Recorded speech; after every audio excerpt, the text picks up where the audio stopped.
La primera vez que vi entera Star Trek la serie animada fue hace 4 años. Netflix decidió invertir el orden de las 2 temporadas y empezar con la segunda. A toro pasado me pareció buena decisión. La primera temporada empieza con un episodio mayormente contemplativo que aburriría a los espectadores no fans, mientras la segunda empieza con una lucha contrarreloj por salvar la vida del personaje más famoso de la televisión.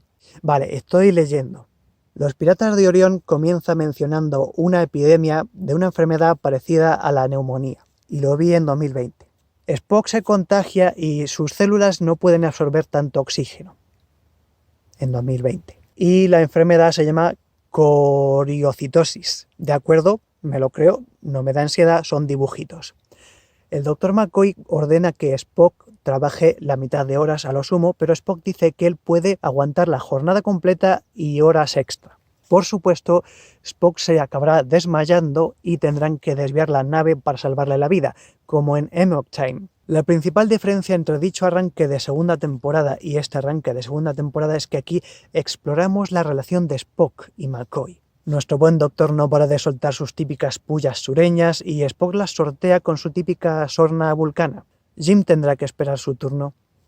Esta actitud tan kantiana de Spock, la labor frenética pero discreta de McCoy y la reaparición de los Oriones convierte este episodio en una secuela del clásico de la serie original Viaje a Babel. Los piratas Oriones incautan el cargamento de la nave que traía la medicina salvadora y es necesaria una dramática negociación. Y tú dirás, esto ya está muy visto, no necesito verlo. Sí necesitas verlo. Este episodio tiene las mejores partes de las películas de Star Trek impares en solo 20 minutos. Incluso diría que también guarda puntos en común con La ira de Khan, ya que un descubrimiento científico es utilizado como arma. El capitán Kirk sabe que la vida de su primer oficial depende del trato que consiga con los piratas.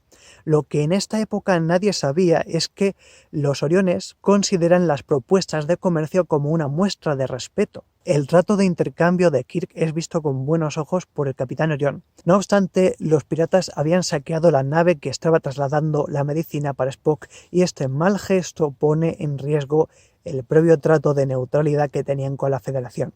Así que los Oriones prefieren morir junto con todos los tripulantes de la nave Enterprise antes que dejar que informen a la flota estelar. Este tipo de estrategia tan fría y calculadora hace ver a los Klingon como unos meros cuñados enojones. Por lo demás, debería reseñar que los Oriones de este episodio no son verdes, sino azules. Yo siempre se lo había achacado a Hal Sutherland, el director que aparece en todos los créditos finales de las 2 temporadas.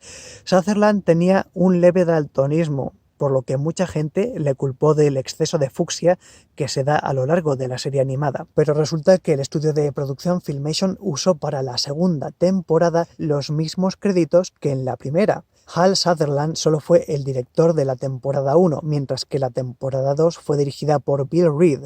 Su nombre se lee en las cartelas iniciales de los títulos. Así que la culpa siempre la tuvo Irving Kaplan, el encargado de colorear los acetatos. Pintaba lo que podía de rosa y el resto lo ponía verde o morado. Yo no le culpo, el verde es un color con mucha dignidad y el morado tiene mucha distinción. Y me figuro que le dijeron, Irv, estos piratas son verdes. Y él dijo, ¿cómo van a ser verdes? Si ya van vestidos de verde, ¿los puedo pintar morados? Y el director, no, he dicho que son verdes. Y Kaplan, bueno, quien dice verde dice azul turquesa.